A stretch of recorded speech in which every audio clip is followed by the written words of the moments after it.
Welcome students. इस lecture में हम प्रॉब्लम डिस्कस करेंगे electric intensity due to an infinite sheet of charge से मुतल्लिक, ठीक है, ताकि हमारा जो कॉन्सेप्ट है इस टॉपिक से मुतल्लिक क्लियर हो सके। हमारे पास प्रॉब्लम क्या है, वो ये है कि find the electric field in front of an infinite sheet of charge carrying a surface charge density of 3.58 into 10⁻⁻12 coulomb per metre square. ठीक है, हमारे पास एक चार्ज की शीट मौजूद है। ठीक है, यहाँ पे हम ड्रॉ कर लेते हैं एक बड़ी से, मेरे पास जैसे मैं ड्रॉ कर रही हूँ एक शीट मौजूद है।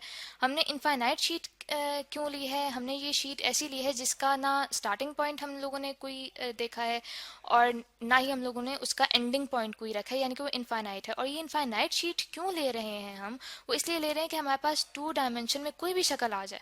ठीक है, तो हम एक जनरल केस ले रहे हैं जो हर किस्म की शक्ल को हैंडल कर लेगी। ठीक है, और हमने ये कहा है कि जो शीट है इस पे चार्ज है। चार्ज मतलब कि ये ऐसे मटेरियल की बनी हुई है, ये जो शीट है जिसमें से इलेक्ट्रॉन्स की कमी हुई हुई है, इसलिए उसके ऊपर पॉजिटिव चार्ज आ रहा है। जैसे हमने यहाँ पे देखा भी है कि हमें गिवन है कि सरफेस चार्ज डेंसिटी, यानी कि इसकी जो सरफेस है उसके ऊपर जो चार्ज मौजूद है वो 3.58 into 10⁻⁻12 coulomb per metre square का मौजूद है। यानी कि इसकी सरफेस पे से इतने जो चार्जेस हैं, इतने कूलम चार्जेस जो हैं वो कम हैं, इसीलिए जो सरफेस चार्ज डेंसिटी है इसकी वो इतनी है। यानी कि एक मीटर स्क्वायर एरिया में इतने इलेक्ट्रॉन्स की कमी है हमारे पास। ठीक है, तो हमें कहा क्या गया है? हमें कहा यह गया है कि हमने इलेक्ट्रिक फील्ड फाइंड करनी है। फॉर एग्जांपल मैं पॉइंट कोई भी पी ले लेती हूँ। ठीक है, तो ऑब्वियसली कि ये जो मेरे पास शीट है इसके ऊपर चार्ज है, तो हम ये जानते हैं कि जो चार्जेस होते हैं उनकी वजह से इलेक्ट्रॉन्स की कमी या ज़्यादती की वजह से हमारे पास इलेक्ट्रिक फील्ड मौजूद होती है।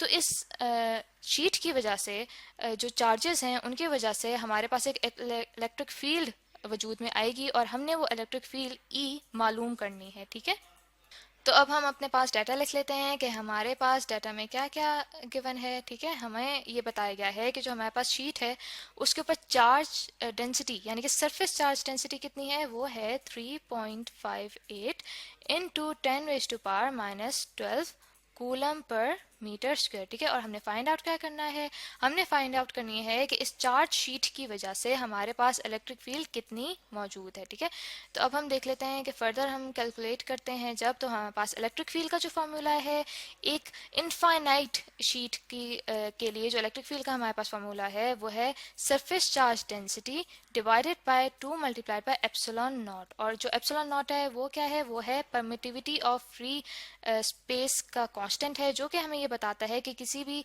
फ्री स्पेस में अगर हम चार्ज रखते हैं तो चार्ज की जो इलेक्ट्रिक फील्ड है किस हद तक इफेक्टिव होगी, कहाँ तक वो अपना असर शो करेगी। तो यहाँ पे चूंकि वो कांस्टेंट है उसकी वैल्यू भी हमें पता है, तो सरफेस चार्ज डेंसिटी की हम यहाँ पे वैल्यू डालते हैं जो कि है 3.58 into 10⁻⁻12 coulomb per metre square. ठीक है, और divided by 2 multiplied by epsilon naught की वैल्यू क्या होती है कांस्टेंट की? वो होती है 8.85 into 10⁻⁻12 coulomb square per newton metre square. ठीक है, तो इसके बाद जब मैंने कैलकुलेटर से कैलकुलेट किया तो मेरे पास जो वैल्यू आती है इलेक्ट्रिक फील्ड की वो आती है 0.202। ठीक है, आगे यूनिट्स को बैलेंस आउट कर लेते हैं। ऊपर मेरे पास क्या गिवन है? वो है कूलम पर मीटर स्क्वायर। नीचे क्या गिवन है? Coulomb square. ठीक है, कूलम स्क्वायर तो नीचे आ जाएगा, न्यूटन मीटर स्क्वायर ऊपर चला जाएगा, न्यूटन मीटर स्क्वायर। ठीक है, मीटर स्क्वायर से कट जाएगा, एक कूलम नीचे के एक कूलम से कट जाएगा, तो मेरे पास आंसर जो आ रहा है इलेक्ट्रिक फील्ड के लिए वो आ रहा है 0.02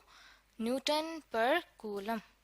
यानी कि ये जो इलेक्ट्रिक फील्ड की मेरे पास वैल्यू आ रही है न्यूटन पर कूलम, ये मुझे ये बता रही है कि इस इनफाइनाइट शीट ऑफ चार्ज के सामने किसी भी जगह अगर मैं कोई पॉइंट चार्ज रखती हूँ तो वो कितनी अपने ऊपर फोर्स फील करेगा इस इनफाइनाइट शीट ऑफ चार्ज की वजह से?